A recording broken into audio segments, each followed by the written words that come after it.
오늘 말씀은 호세아 6장입니다. 우리가 힘써 여호와를 알자 라는 주제로 말씀을 전하겠습니다.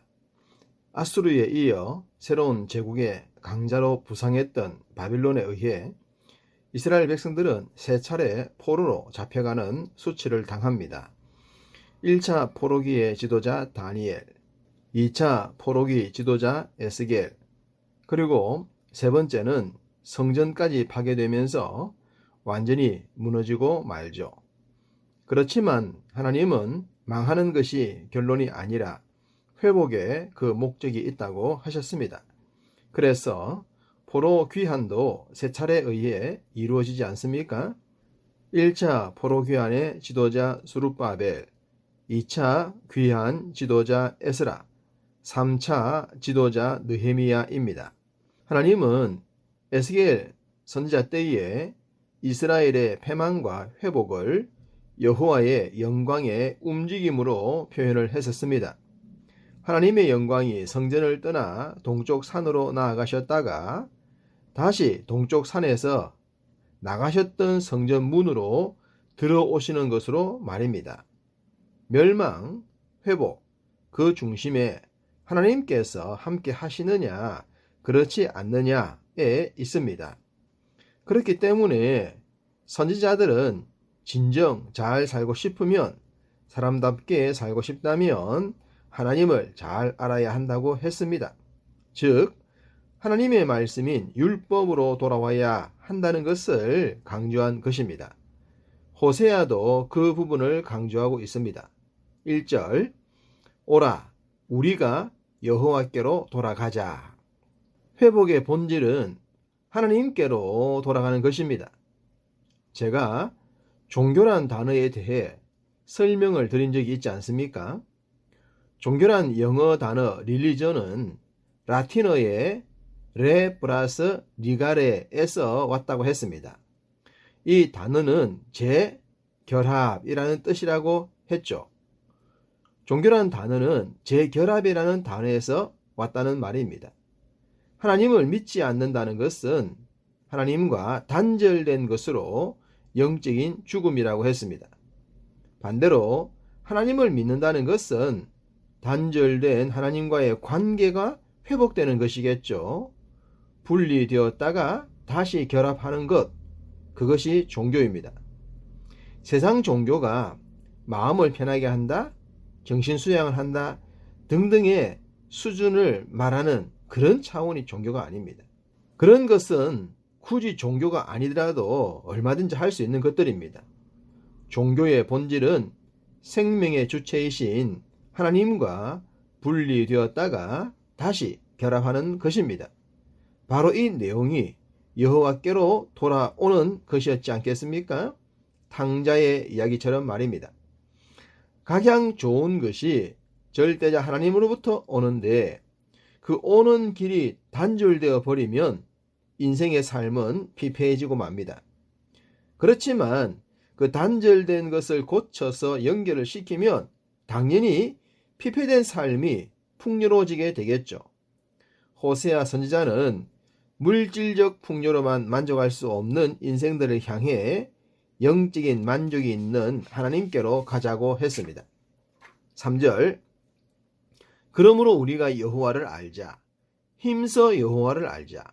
그의 나타나심은 새벽 빛같이 어김이 없나니 비와 같이 땅을 적시는 늦은 비와 같이 우리에게 임하시리라 하니라. 중세 교회가 1000년 동안 암흑기를 보낸 가장 결정적인 이유가 무엇이겠습니까? 성경을 몰랐기 때문입니다. 라틴어 성경만이 유일한 성경이라고 주장하다가 사제들조차도 성경에 무지하게 되었습니다.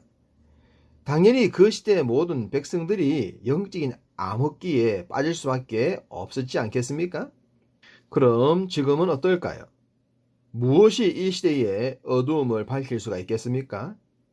코로나로 인해 경제적인 어두움과 우리 사회 곳곳에 깊이 뿌리 박힌 사회주의자들로 인한 어두움을 어떻게 뿌리 뽑을 수 있을까요? 그 해답은 우리가 잘 알고 있지 않습니까? 역사의 주관자이시고 영육간의 삶을 주관하시는 하나님께 있다는 것을 말입니다.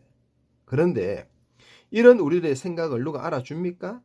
심지어 믿는 자들 중에도 욕을 하곤 합니다. 그러나 여러분, 숫자에 연연하지 마십시오. 우리 예수님께서 수천, 수만 명씩 따랐던 무리들을 사용하신 적이 없다고 했습니다. 주님은 소수의 제자들을 사용하셨습니다. 믿고 따르는 자, 그들을 데리고 일하십니다.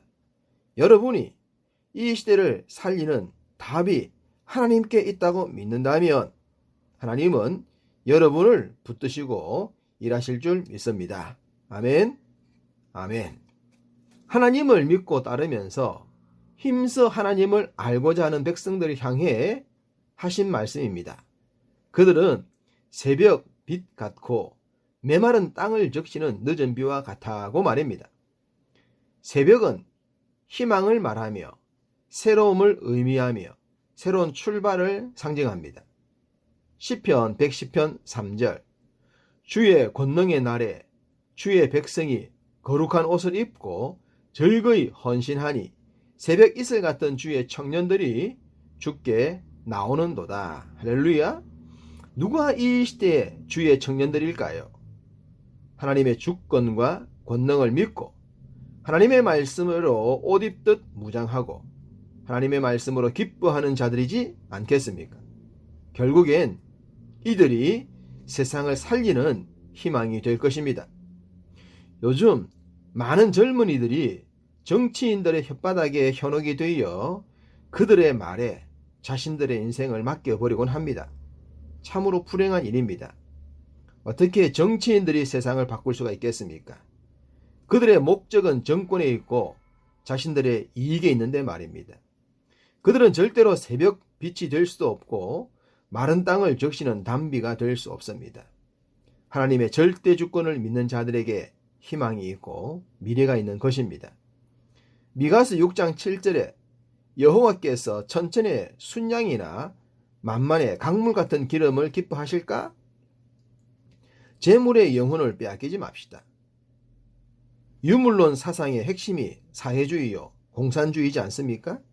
그렇기 때문에 백성들을 살릴 참 지도자는 물질로 풍요로워지는 사회를 강조하는 것이 아니라 공의와 정의와 인애를 강조하는 자들입니다. 6절 나는 인애를 원하고 제사를 원하지 아니하며 번제보다 하나님을 아는 것을 원하노라. 지금 우리 사회가 공정하다고 생각하십니까? 지금의 지도자들이 공정한 사회를 만들어가고 있다고 믿어지십니까? 우리는 말씀을 가지고 시대를 분별해야 합니다. 보수든 진보든 말씀의 기준에 적합하지 않은 자들은 당연히 배격을 할 줄 알아야 하는 것입니다. 7절 그들은 아담처럼 언약을 어기고 거기에서 나를 반역하였느니라. 아담의 언약이 뭡니까? 선악을 알게 하는 나무 열매를 먹으면 죽는다. 그러니 절대 먹지 말라는 것이었지 않습니까? 그러나 사탄은 그것이 아니라고 했습니다. 죽지 않는다. 하나님과 같아질 것이라고 했고 아담은 그 사탄의 말을 따르고 말았습니다. 그리고 그 결과는 부끄러움과 고생과 죽음이었죠. 하나님과 단절되고 만 것입니다. 앞서 말씀드렸던 종교라는 단어의 출발이 여기서 시작됩니다. 하나님은 모든 시대 백성들에게 말씀하십니다. 아담처럼 언약을 어기지 말라고 말입니다. 하나님의 말씀을 붙들어야 하나님께로 돌아가야 합니다. 탕자가 죽을 고생한 후에 아버지께로 돌아왔듯이 하나님께로 돌아와야 합니다. 그것이 살 길이요 다른 곳엔 길이 없습니다. 길이 있다고 유혹하는 사탄의 가르침을 뿌리쳐야 합니다. 5장 6절에 그들이 양떼와 소떼를 끌고 여호와를 찾으러 갈지라도 만나지 못할 것이라고 하셨습니다. 하나님을 만나는데 물질이 선행될 수 없습니다. 인생의 참된 행복이 물질이 우선이 될 수가 없다는 말입니다. 오직 믿음으로 마음으로 하나님을 찾아야 합니다. 하나님을 만날 만할 때에, 믿을 수 있는 기회가 주어졌을 때에 그 기회를 놓치지 않아야 하는 것입니다. 감사하게도 우리는 하나님을 아는 자가 되었습니다. 거기에 만족하지 말고 힘써 더 알도록 합시다. 그럴 때 새벽 빛과 같은 역사와 마른 땅의 단비와 같은 역사가 여러분을 통해서 나타날 줄로 믿습니다. 오늘 하루도 여러분의 삶과 여러분의 삶의 현장에 이와 같은 은혜가 충만하시기를 주님의 이름으로 축복합니다.